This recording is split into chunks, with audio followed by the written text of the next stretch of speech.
Texas in the SEC. How good will the play against the nation's best conference? Welcome to the Voice of College Football. Please like the video, share the videos out on social media, and subscribe. And, of course, leave your comments down below. Let me know what you think about what we have to say. Well, Texas has basically sucked for more than 10 years against what has typically been sometimes the worst conference among the Power Five, sometimes third, sometimes fourth. They have sucked. They have basically played just over 500 football for a long time. This has been going on a long time. So it's not about Texas recruiting, resources, money, facilities, brand, all of that. In play, they could be the very best in college football. However, they can't hire a decent coach.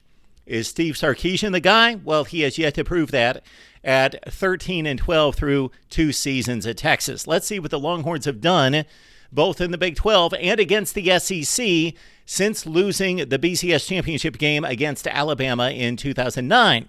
The Longhorns have faced the SEC 8 times. Their last effort, despite being a loss, may be the most impressive, taking on Alabama, a team that did not make the college football playoff, but was probably one of the top 4 teams in the country anyway, finishing 11-2. And if you watched that game, you saw that Texas was every bit as good as Bama on that day in Austin in Week 2. Quinn Ewers was playing a remarkable first quarter. He got knocked out of the game. Hudson Card stepped in, and he played rather well despite hobbling on a bad ankle. Bama got some calls in that game, and Texas whiffed on a sack attempt that would have ended the game at midfield against Bryce Young. Bryce Young moved them into field goal range, and they kicked the game winner on the last play of the game, 20-19. All right, before that, Texas was completely manhandled and beaten up front against Arkansas the previous season, 40-21, an Arkansas team that finished at 9-4. LSU, Texas, this was a great football game in Austin. Sam Ehlinger matching Joe Burrow. Did we know at that time that Joe Burrow would become a legend and that LSU would be the 15-0 national champion? No, but Texas played a darn good football game, took LSU to the wire 45-38. In 2018, this is probably the high mark here when talking about a winning performance. Texas, Georgia. Georgia, one of the best teams in the nation, had Bama down by 2 touchdowns in the second half of the SEC championship game to go to the college football playoff. They blew that game, and there's all sorts of excuses coming out of SEC camps, and Georgia in particular, that the Bulldogs didn't want to be there. Too bad. They lost the game. Texas, 28-21 at the Sugar Bowl. And that concluded a Texas season in which the Longhorns defeated Oklahoma, played the Sooners down to the wire in a Big 12 championship game, 39-27. Game was still in doubt with 4 or 5 minutes left to play, then won the Sugar Bowl game, and Tom Herman concluded a 10-4 season, top 10 finish. Texas was back. Of course, they weren't. To 2017, Tom Herman's first big win, postseason, and of course, he went undefeated in the postseason. Texas over Mizzou in the Texas Bowl 33-16. 2014, Texas embarrassed by Arkansas and Brett Bielema 31-7 at the Texas Bowl. The 2013 games against Ole Miss were home and home, losing to the Rebels 44-23. And that Ole Miss team under Hugh Freeze finished at 8-5. But the Longhorns won the initial matchup with the Rebels 66-31. That Rebels team finished at 7-6. And again, these are all the Texas results against the SEC going back to the 2009 BCS championship game and all the controversy surrounding the exit and injury of one of the best quarterbacks in college football, Colt McCoy. Would Texas have won the game? We'll never know. Bama did win the game 37-21. It was close with about 5 minutes left to play at 24-21. Texas has lost 5 of 8 against the SEC since then. Whether it's Mack Brown in charge, Charlie Strong, Tom Herman, now Steve Sarkisian, Texas can recruit with the SEC. They prove it year after year after year. It's about development. It's about scheme. It's about culture, environment. Texas fails on all the other fronts, but when it comes to recruiting, Texas is right there. Let's look at the last 5 classes. Steve Sarkisian's current 2023 commits stand number 3 in the country. The last 4 recruiting classes at 5, 15, 5, and 3. That certainly can rate with the SEC, especially considering what we could call the Texas A&M bump.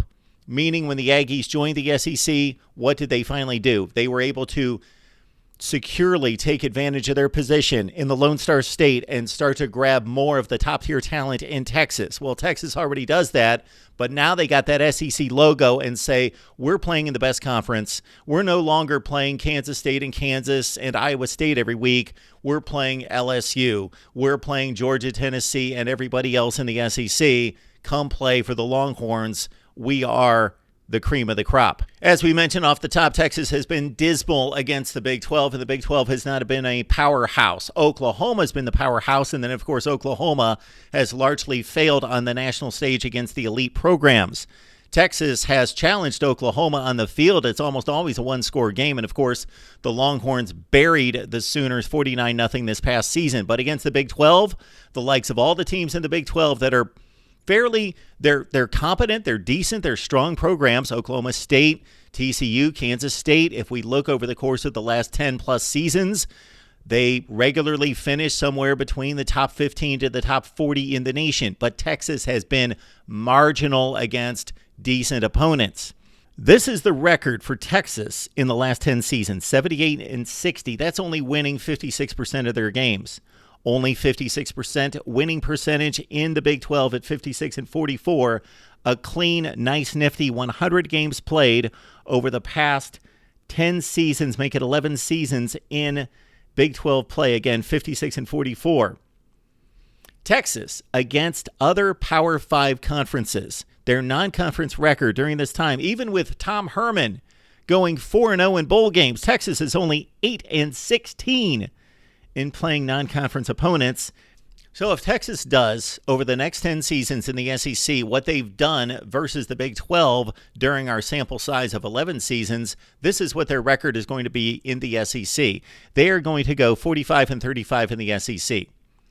Consider the SEC plays 8 conference games each season, 5-3, a little bit less than 5-3 at 45-35, and also Texas 68-52 would be the record going forward against all opponents over the next 10 seasons.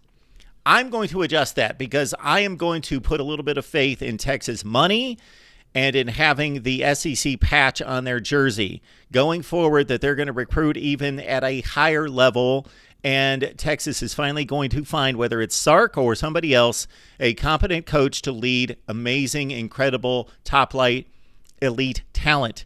And therefore, 74-46 is the projection for the next 10 seasons in the regular season for Texas playing in the SEC. In SEC play, 47-33. So that's not quite a 5-3 record each season. 5-3, of course, would factor out to 50-30 over 10 seasons in the SEC. Granted, the SEC may go to a 9-game schedule, but we'll project based on what it is right now. 47-33 is our projection for Texas football over the next 10 seasons in the SEC. Texas should compete for SEC championships, but there is no way that they will at their current state. They're playing in a inferior conference compared to the SEC. Big 12 fans, don't be offended. Inferior compared to the SEC. And they've not competed for championships for the most part, aside from a championship game appearance in 2018 and a few bids like 2020. They could have made it to the Big 12 championship game, but they lost on a last-second field goal against Iowa State. But to make the SEC championship game is going to be a long, long climb and a difficult, daunting task for Sark and the Longhorns. But let's say they get to 2 to 3 SEC championship games in the next 10 years, and they get to a playoff multiple times, because the 12-team playoff means if you go 10-2 in the SEC, you're in the playoff. And possibly if the SEC continues to dominate in the next playoff format, like they have in the current 4-team playoff, these 9-3 SEC teams against those daunting schedules are going to get a nod. So Texas could go to 3 to 4 playoffs in the next 10 seasons, maybe more if they get their act together and play Texas football like they did in the 60s, 70s, and under Mac Brown. Those are our thoughts about Texas football projected to the SEC. Would love to get your thoughts below, right here at the Voice of College Football.